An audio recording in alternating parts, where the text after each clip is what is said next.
Hastings, my friend, tell me, to blow up the English Parliament, was it a sin or a noble deed? Oh, it's no good asking me, old son. I was never much of a one for politics. Where's Mrs. Japp tonight, then? She can't abide fireworks. Ah, the noise disturbs the delicate sensibilities of many ladies. Maybe, maybe. I think it's more that she doesn't like to see people enjoying themselves.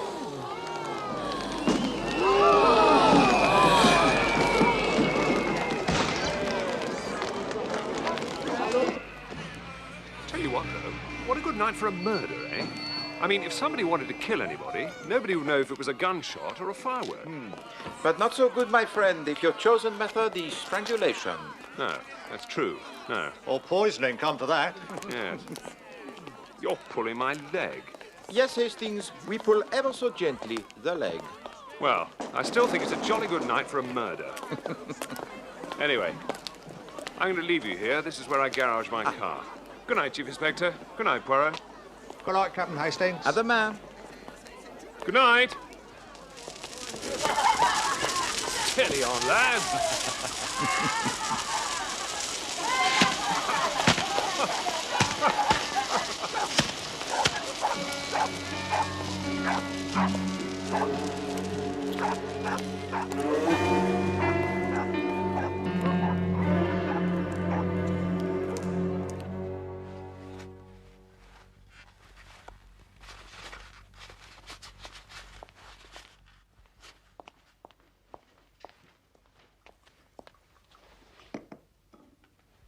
You won't forget your dental appointment at 11, will you, Mr. Poirot? Hercule Poirot does not need to go to the dentist, Miss Lemon. You've put it off once already. My teeth are perfection. It is sacrilege to tamper with them. But why do we not do something constructive about my collars, Miss Lemon? That laundry is in the pay of my enemies. Hercule Poirot's residence. Poirot, please. Oh, Japp here. yes. Chief Inspector Japp. He's here.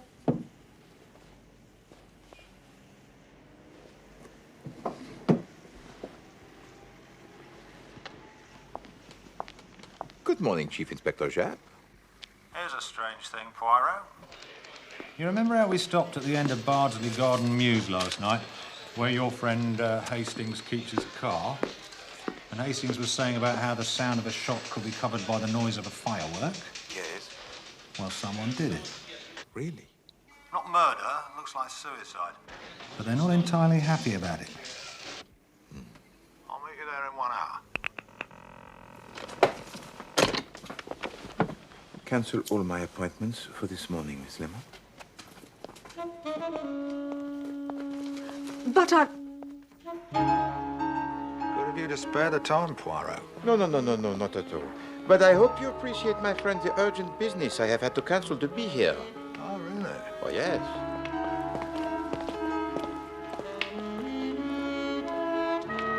The dead woman is a Mrs. Allen. She shared the house with a friend, Miss Plenderleith, who is a professional photographer, or something along those lines. Miss Plenderleith was away in the country, but when she came home this morning, she finds her friend's door locked. She knocks and calls, but can't get any answer. In the end, she gets really alarmed and calls the police.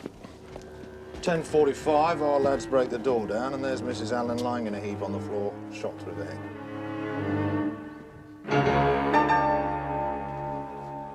Right, Brett, what's the trouble? Well, the position's all right. If she shot herself, she'd probably have slipped from the chair into just that position. But? The prints on the gun, sir, they're the problem. Bit of a thumbprint and a forefinger, and that's all. Just what you get from someone trying to press the dead woman's fingers on the gun and not doing it very well.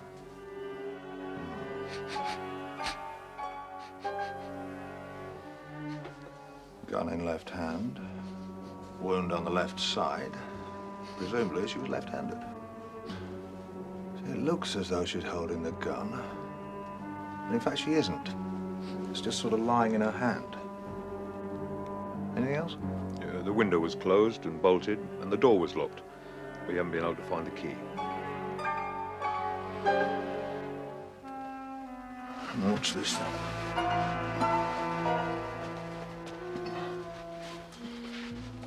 means something.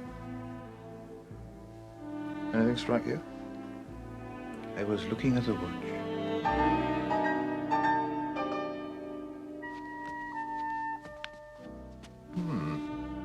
Expensive by the look of it. Tuesday, November the 5th. How long has she been dead? She died at about 11:30 last night.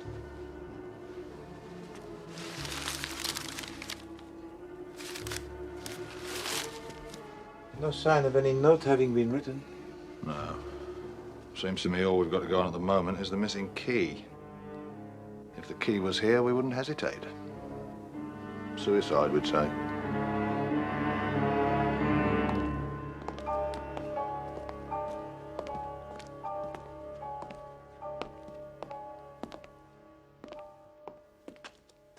This must be a terrible shock to you, Miss Plenderleith.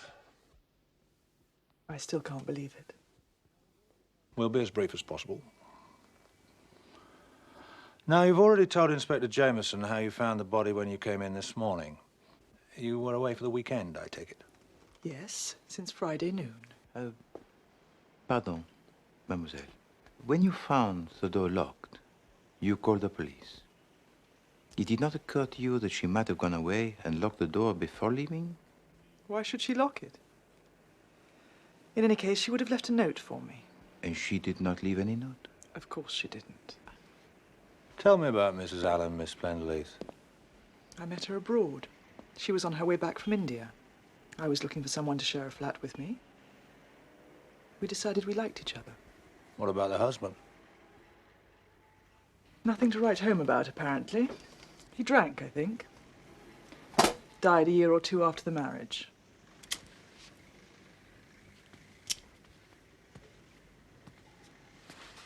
Do you know if Mrs. Allen was in any financial difficulties? No, I'm sure she wasn't. Did she have any particular man friend? Or men friends? She was engaged to be married again, if that answers your question. What's the name of the man she was engaged to? Oh, my God. I haven't told Charles. Who is Charles, miss? The man Barbara was engaged to. Charles Laverton West. He's MP for some place in Hampshire. I should have phoned him. We'll go round and see him. But there'd be no quarrel between them, as far as you know. I'd be very surprised. Barbara wasn't the quarrelling kind. What is your own opinion of Monsieur Laverton West, mademoiselle?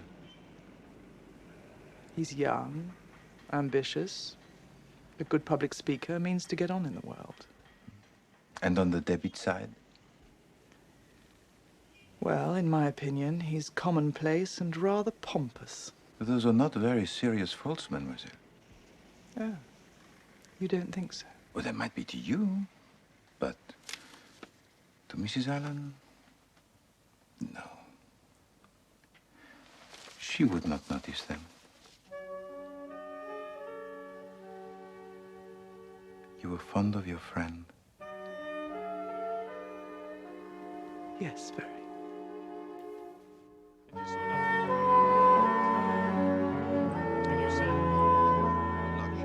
I know this must be upsetting for you, Miss Plenderleith, but there are just one or two more questions I'd like to ask you. Mrs. Allen was left-handed, wasn't she? Left-handed? No, I don't think so. No, I'm sure she wasn't. Really? You see, Mrs. Allen was shot in the left temple, and the gun was in her left hand. Didn't you notice that when you found the body? No, I didn't. It was so horrible, I didn't notice anything. That's understandable, miss. But it seems highly unlikely that a normally right-handed person would shoot themselves left-handed. Have you ever seen this before? No, It's not yours nor Mrs. Allen's? it's not the kind of thing normally worn by our sex, is it? Oh, so you recognize it? I don't recognize it. I recognize what it is, though. It's half of a man's cufflink. Hastings? Once we've got this filter screwed down good Hastings! tight, we can put the new oil in and she will run like a well-oiled clock. Hastings! Hello?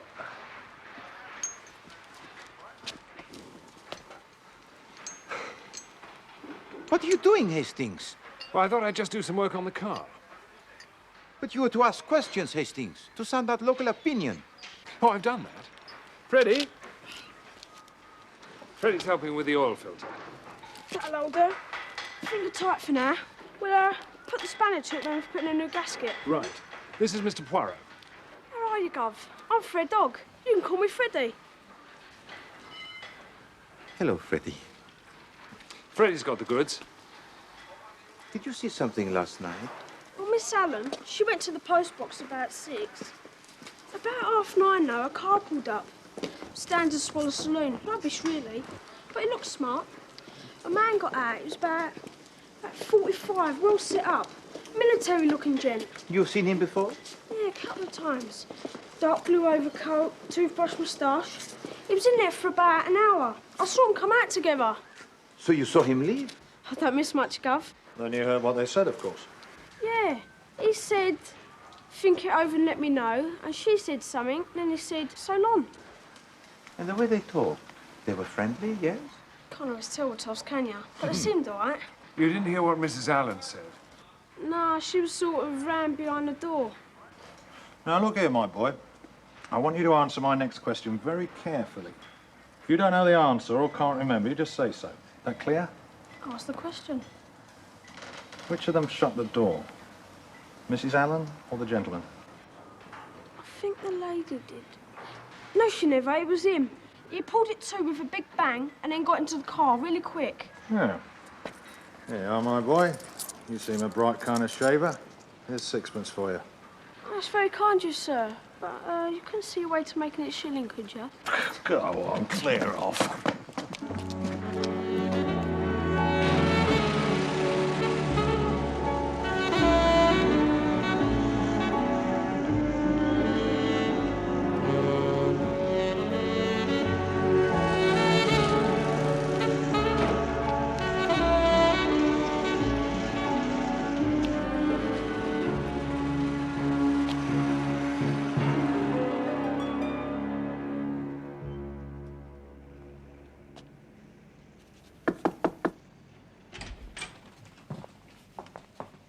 Chief Inspector Japp and Mr. Poirot, sir. Good day, gentlemen. To what do I owe this pleasure? No great pleasure, sir, I'm afraid. No? We brought some bad news. Go on. It's about Mrs. Allen, Mrs. Barbara Allen. What about her? Get on with it, man. She's dead, sir. Dead? I don't believe it. What's happened? Apparently suicide, sir. Was there anything worrying Mrs. Allen, do you know? No, not a thing. We were engaged to be married. Yes, quite so. I can't believe it. Dead. How? Shot, sir. Shot? Good God, I hope the newspapers haven't got hold of this. I couldn't say, sir. I wonder if I could just ask... Hello? Oh, yes. Yes, thank you. I'll hold on. It's the Prime Minister. I will have some questions, sir. Just make an appointment with my secretary at the House. Yes, I'm still here. Very good, sir. We'll do that. I'm sorry to be the bearer of such bad news.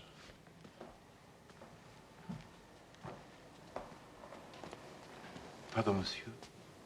Allow me to express my deepest sympathy at your loss. Yes, right, thank you. Stiff upper lip, you know, that's the British way. Magnifique. By the way, sir, was Mrs. Allen left-handed? Left-handed? No, I don't think so. Can't say I ever... No, she was right-handed, I'm sure. Ah, Prime Minister. No, not at all, Prime Minister. Yes. Yes, everything's ready for you.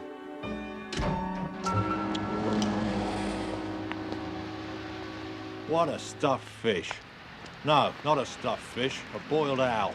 As you say, Jab. More concerned about the newspapers than his fiancée being dead. Plentiless girl was quite right about him. Mind you, he's a good-looking chap. Might go down well with some women. Perhaps. But it would not do, I think, for them to have a sense of humor.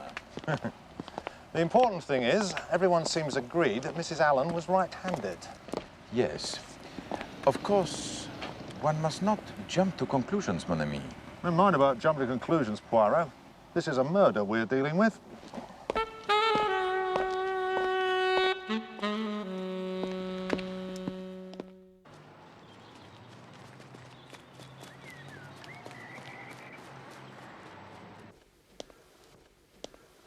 To the Bulldog Breed Laundry. Dear Sirs, once again, I am obliged to communicate to you the dissatisfaction I have for your starching of my collars. I refer to my instructions of the 2nd of March, 1935, and subsequent letters. You look them up in the file, Miss Lemon, and enumerate them. All of them, Mr. Poirot? All of them, Miss Lemon. It has become serious. The trouble is, Mr. Poirot, they just don't understand the letters. Why not? They're Chinese, Mr. Poirot. The Bulldog Breed Laundry is Chinese? Yes, Mr. Poirot. What is the world coming to, Miss Lemon? I'm sure I couldn't say, sir, but when the boy brings your laundry back, he brings the letters back too for me to explain to him. And you do? No, Why not? I don't speak Chinese. So what do you say to him? Well, I say, him collar no very good, starchy. I show him the collars and say it.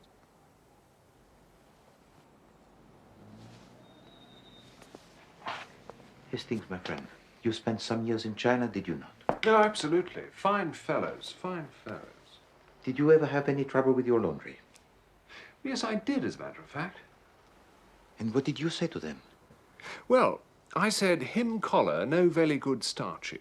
That's where I got it from, sir. I asked the captain knowing he'd been in the East. But Hastings, my collars, they do not get any better. No, mine didn't either, now I come to think about it. Miss Lemon.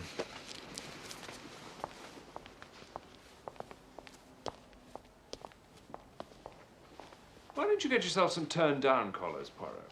They're much more the thing, you know. The thing, Hastings? Do you think Poirot concerns himself with mere thingness? No. No. No, I see that. The turned-down collar is the first symptom of decay of the grey cells. It's Chief Inspector Japp, Mr. Poirot. Well, she's out of it. Good morning, Chief Inspector Japp. Yes, well, good morning. Now, who is out of it? Plenderleith. She was playing bridge in Essex up to midnight. We've got to give up any idea of her being concerned in the business. A disappointment, Japp. You are still convinced we are dealing here with a murder? No doubts about it. Something I've been meaning to ask you, Poirot. What was that you were sniffing at in the room when we first examined the body? Sniff, sniff, sniff. You got a cold, have you? No. I always thought the little grey cells were in your brain. Don't tell me your nose cells are superior to everyone else's, too. By no means. It was merely cigarette smoke. I didn't smell cigarette smoke. No more did I, my friend. There were 9 cigarette ends in the ashtray, 6 of them gaspers, 3 Turkish. Exactly. Your wonderful nose cells knew that without looking, I suppose. I assure you, my nose does not enter into the matter. My nose registered nothing. But the brain cells registered a lot. Well, there were certain indications. Did you not think so? Now, am I wrong? Or are we going to talk further with the beautiful Miss Plenderleith? Yes. You know, there was something missing from that room, Chief Inspector. But also something added, I think. You know what's worrying me, Poirot? Yes? Yes? What do you mean, yes? I saw you looking at Mrs. Allen's checkbook stubs yesterday. You're too clever for your own good, you are, Poirot. And you noticed, as I did, that Mrs. Allen drew out £200 in cash from her bank on Monday morning. And 3 months ago, on the 6th of August, another 200. Truly? Truly.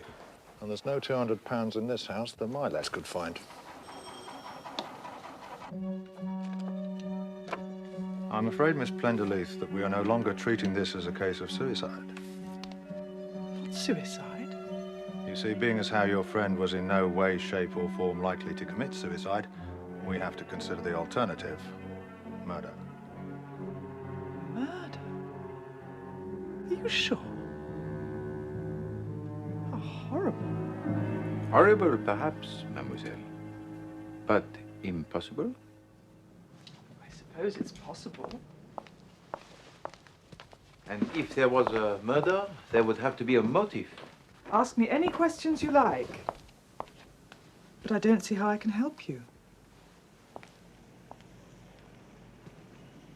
On Monday night, Mrs. Allen had a visitor. He's described as a man of 45, military bearing, toothbrush moustache, smartly dressed and driving a standard Swallow Saloon car. Do you know who that is? Sounds like Major Eustace. Who's Major Eustace? He was a man Barbara had known in India. He turned up about a year ago, and we've seen him on and off since. He was a friend of Mrs. Allen's. He behaved like one. Would it surprise you, Miss Plenderleith, if I suggested that this man was blackmailing Mrs. Allen? Of course. So that was it. Of course. You find the suggestion feasible, mademoiselle? I was a fool not to think of it. I wish she'd told me. I'd have told him to go to the devil. But he might have gone, might he not, to Monsieur Laverton West. Yes. Yes, that's true. Which room do you think Mrs. Allen would have received her visitor in? Oh, probably in here. On the other hand, if she wanted to write a cheque or anything of that kind, she'd probably take him upstairs. There was no question of a cheque. Mrs. Allen drew out £200 in cash on Monday. So far, we've not been able to find any trace of it in the house. But I'd like to have just one more look round, if I may. Look anywhere you like. Thank you.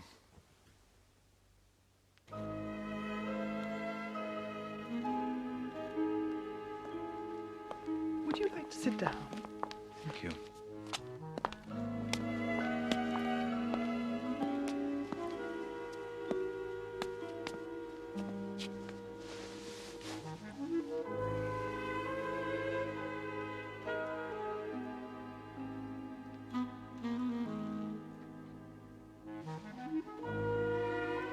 Cigarette? You are most kind.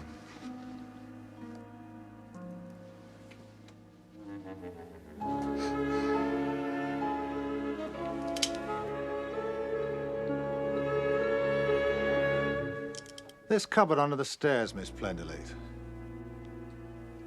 It's locked. Yes, I've already found that out. Could I have the key, please? I don't know where it is. Oh, that's too bad. Don't want to have to break the lock. No. It might be upstairs.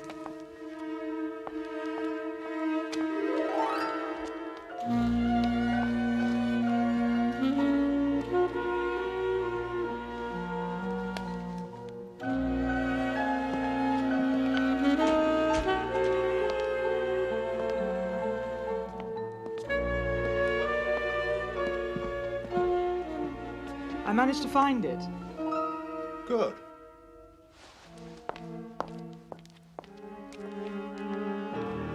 We keep it locked. Otherwise, one's umbrellas and things have a habit of getting pinched.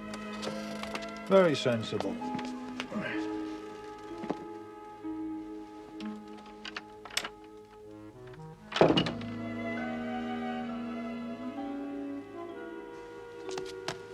That's mine.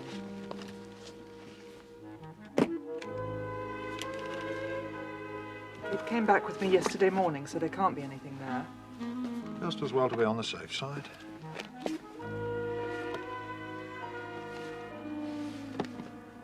Nothing much there. No, well, there couldn't have been, could there?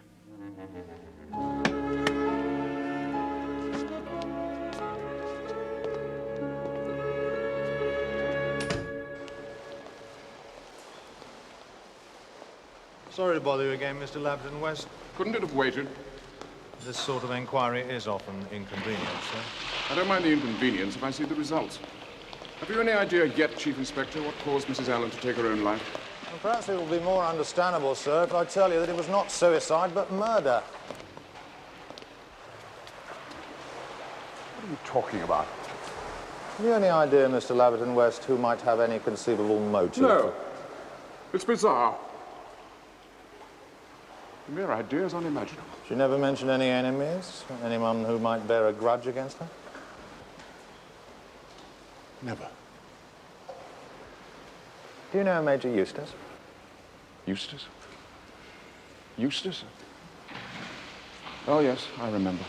I met him once at Barbara's. Mrs. Allen's. Rather a doubtful type, in my opinion. I said as much to Mrs. Allen. He wasn't the sort of man I should have encouraged to come to the house after we were married. Look, I've got to get dressed. What did Mrs. Allen say to that? She quite agreed. She trusted my judgment implicitly. And, naturally, as my wife, she would have found a good many of her old associates, well, unsuitable, shall we say? Quite. What can you tell me about your own movements on the night of November the 5th, sir? My movements? My movements? Purely a matter of routine, sir. We have to ask everybody. I should have thought a man in my position might have been exempt. It doesn't work quite like that, sir. Very well.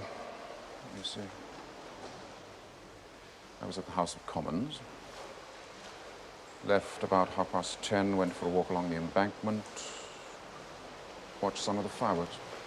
Lucky there aren't any plots like that nowadays. Then I walked home. What time did you arrive? Somewhere about 11:15, 11:30. Perhaps someone let you in? No. Did you meet anyone whilst walking? No.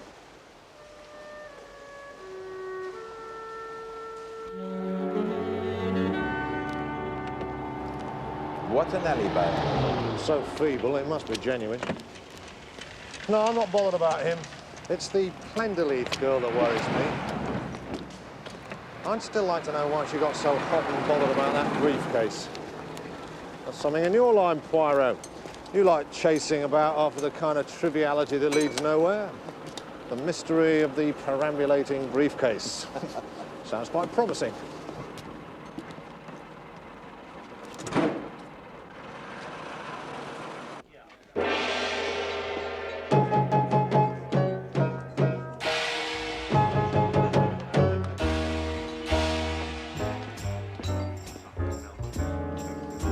Here's a song, a tantalizing ditty. The tune is catchy and the words are witty. Could be it's a country or a city. Is it Tokyo? No, you gotta work south a little. Is it Kokomo? No, you gotta work east now, boys. Here's a clue, the setting's oriental. Has a native beat that's fundamental. That came way before the continental. Is it Mexico? Nunca, nunca. Is it Borneo? You're getting warmer 'cause it's Hindustan,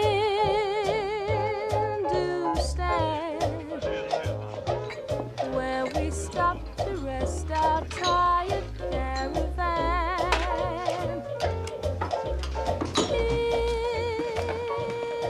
Hindustan, where the painted peacock proudly spread his fan. Major Eustace in the club.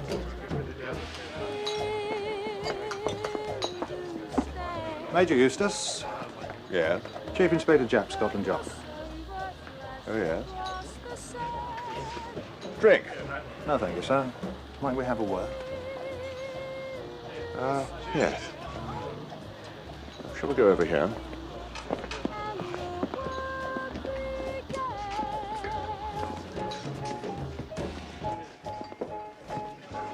Oh, well, well. Take a view. Not often I get honored by a big gun like a chief inspector. No, thank you. Huh? You smoke Turkish, I see. Yes. Would you prefer a gasper? I've got some. Somewhere. No, this'll do fine. Thanks. I think you knew Mrs. Barbara Allen, Major Eustace. Ah, yes. Very sad business. I saw it in the paper last night. You met her out in India, I believe. Yes. That's some years ago now. Did you also know her husband? No, as a matter of fact, I never came across Alan. But you know something about him. I heard it was by way of being a bad hat. Of course, that was only hearsay. Mrs. Allen never spoke about it. Never. What I want to know is, did you see Mrs. Allen on the night of November the 5th? Indeed, I did. You called at her house, I think. That's right. She asked me to advise her about some investments. She gave no hint about contemplating suicide. Well, not the least in the world. As a matter of fact, when we said goodbye, I said I'd ring her up soon and we'd do a show together. You said you'd ring her up. Those were your last words? Yes. Curious. I have information that you said something quite different. My information is that what you actually said was, well, think it over and let me know. Not quite the same thing, is it? Well, I think what I said was that she should let me know when she was free. I mean, you can't expect a man to remember word for word. Excuse me, Major. Deirdre says we need some more gin from the cupboard. Ah. Get a couple of bottles out, will you, Trevor? Right. You own this place, do you, Major Eustace? Wish I did. Little gold mine, this.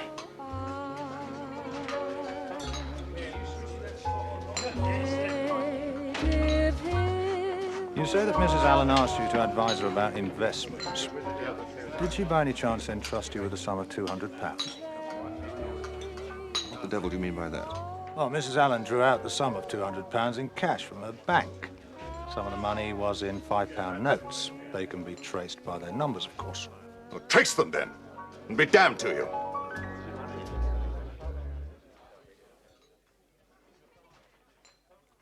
Trace them. I don't care. Was the money for investment, Major Eustace, or was it blackmail? That's a preposterous suggestion. How dare you? Look, what happened was this. I went round to the house. I mean, I telephoned first. What time did you get there? About 9:30. We sat and talked. And smoked. Yes, and smoked. Anything wrong with that? Where did this talk take place? In the sitting room.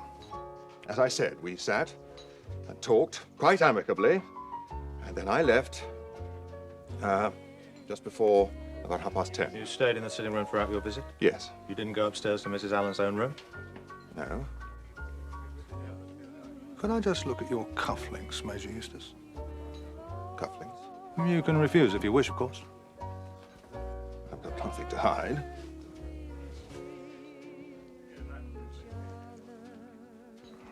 When did that happen? What? Well, one of them's broken. Oh, I know. I noticed it this morning. Doesn't show if I put that head on the inside. Would it surprise you to learn that it happened when you were visiting Mrs. Allen's? Well, I've not denied I was there. Yes, but that piece of cufflink was found not downstairs in the sitting room, but upstairs in Mrs. Allen's own room. There in the same room where she was murdered. Murdered? Yes, and where a man sat smoking the same kind of cigarettes that you smoke. Are you trying to frame me? I never went near the house again that night. You didn't need to. She was dead when you left. No, wait a minute. Wait a minute.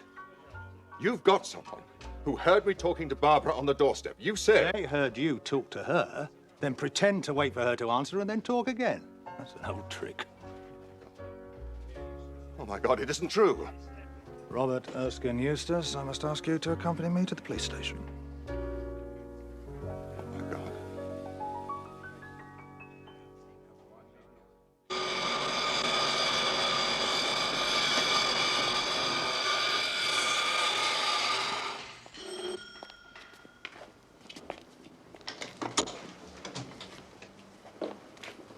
Oh, hello.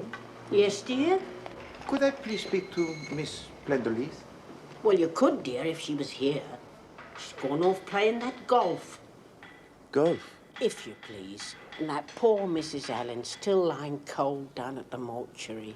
Indeed. This is most difficult. I'm sorry, Mrs. Pierce, dear. My name is Hercule Poirot, Mrs. Pierce. Oh, I've heard of you, dear. Well, I'm most flattered. Mrs. Pierce, I am in something of a difficulty. Oh. I came here yesterday with the Chief Inspector Japp, and we omitted to search for clues in one particular place in the house. So I was wondering if... Oh, come on in, dear. Help yourself. You are most kind. Thank you.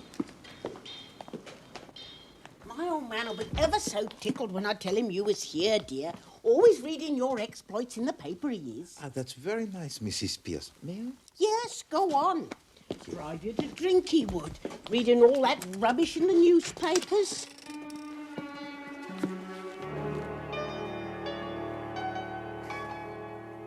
Mrs. Pierce, where does Miss Plenderleith go to play the golf?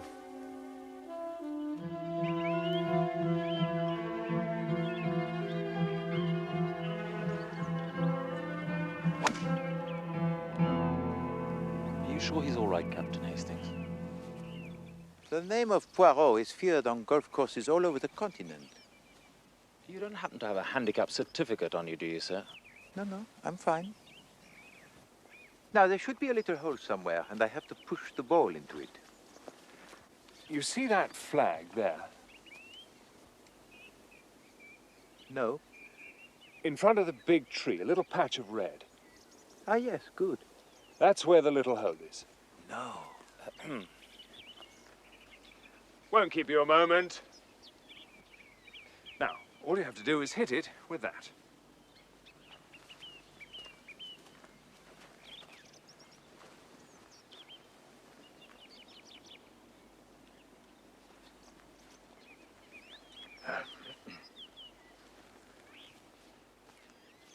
Go ahead. Easy does it. Am I allowed to hit the flag? Oh, yes, that'll be fine.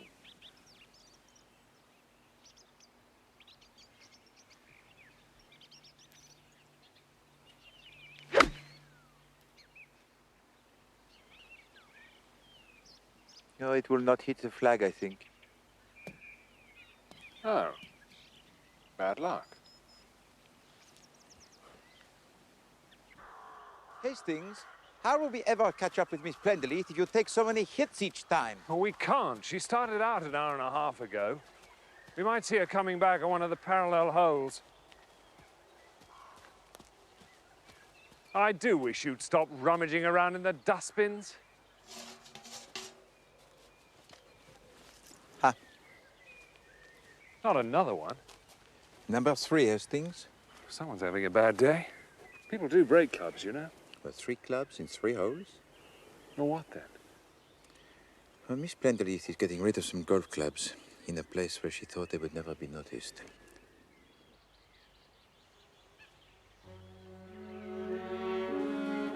Major Eustace is not guilty of murder, Hastings.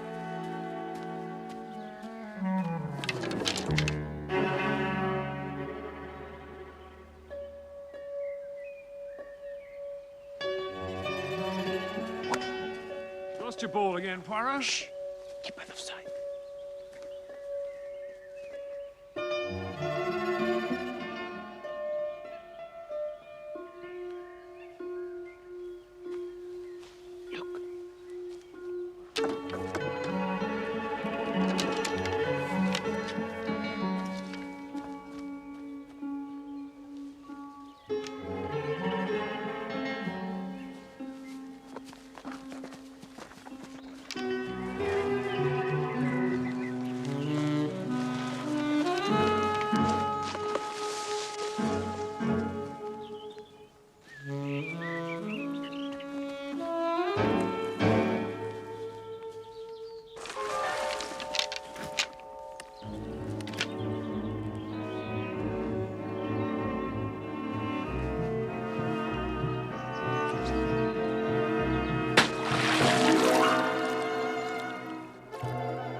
we've seen enough, Hastings.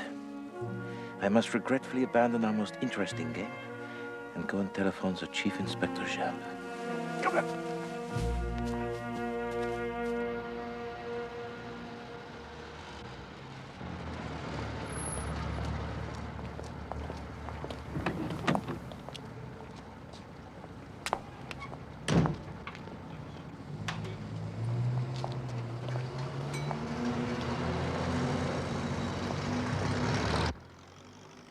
Why? Why would a presumably sane young woman want to throw an expensive case into a lake with just 2 magazines in it and a couple of stones to make sure it sank? You need worry no longer. The answer is coming. And why break up a perfectly good set of golf clubs? I don't mind telling you, I lay awake last night worrying about it. Mon pauvre chap. Miss Plenderleith, Mr. Poirot. Thank you, Miss Lemon. I'm sorry I'm late. I've just come from Barbara's funeral. It was so good of you to come. Please sit down, mademoiselle.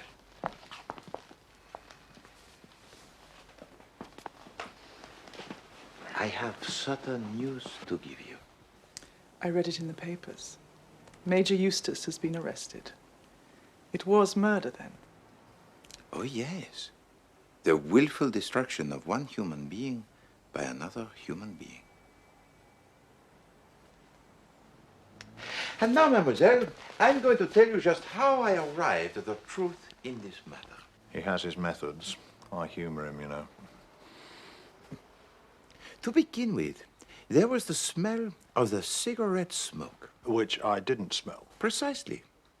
And yet the ashtray had in it no fewer than the stubs of 9 cigarettes. So it was odd, eh? Very odd that the room should smell as it did. Perfectly fresh. Oh, so that's what you were getting at. The next thing that attracted my attention was the wristwatch worn by the dead woman. What about it? It was worn on the right wrist. Now, in my experience, it is more usual for the wristwatch to be worn on the left wrist. But now, my friends, I come to the writing bureau. Yes, I thought we'd come to that.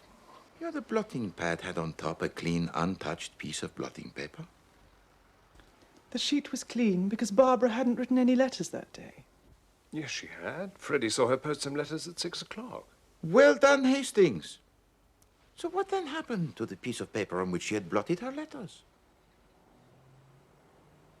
But there was a second curious detail about the writing desk. Perhaps you, Jep, can remember the arrangement of it. Allow me.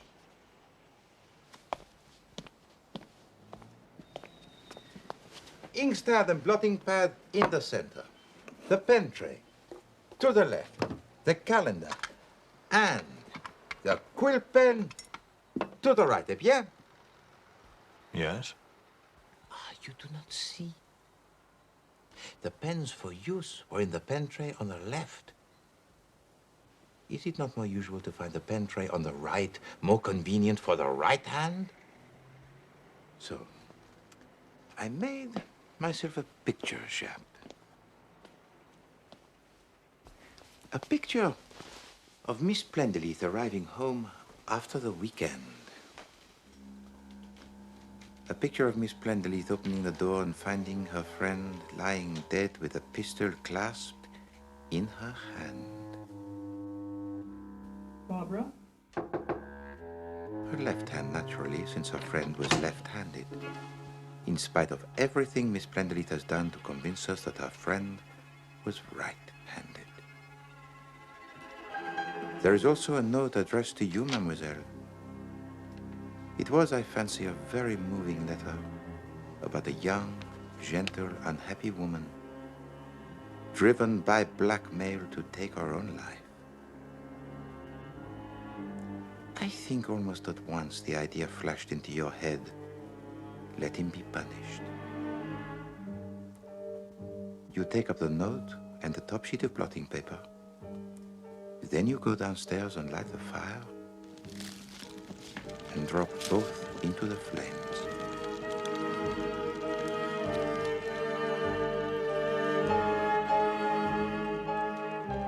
You take the ashtray upstairs to further the illusion that there were 2 people sat up there talking.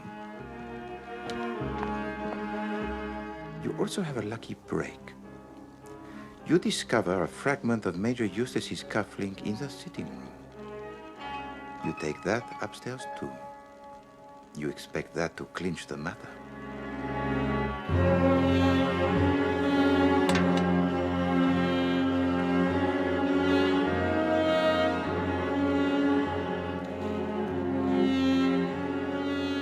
You take the pistol from her left hand. You wipe it clean and put it back in her left hand. You bolt the window and lock the door. There must be no suspicion that you have tampered with a room.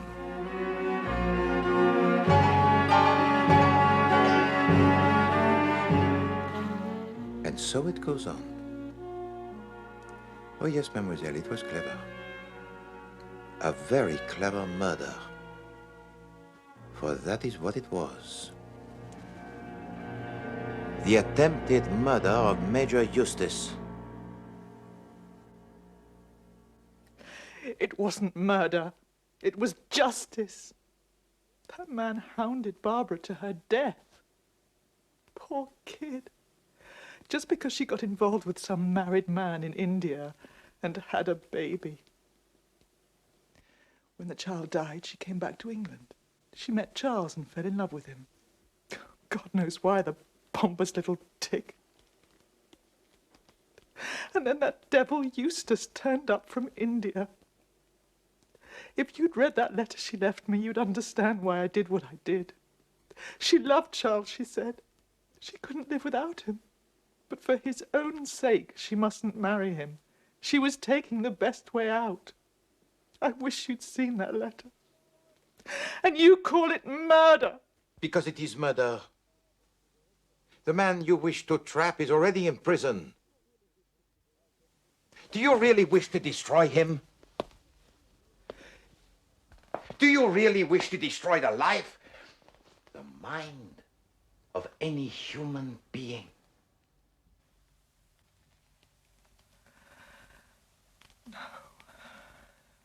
No, I don't. I wish I did. But I don't.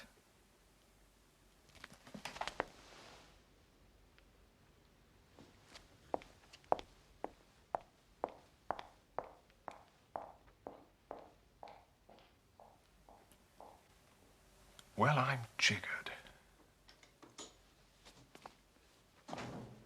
Not murder disguised as suicide, but suicide made to look like murder.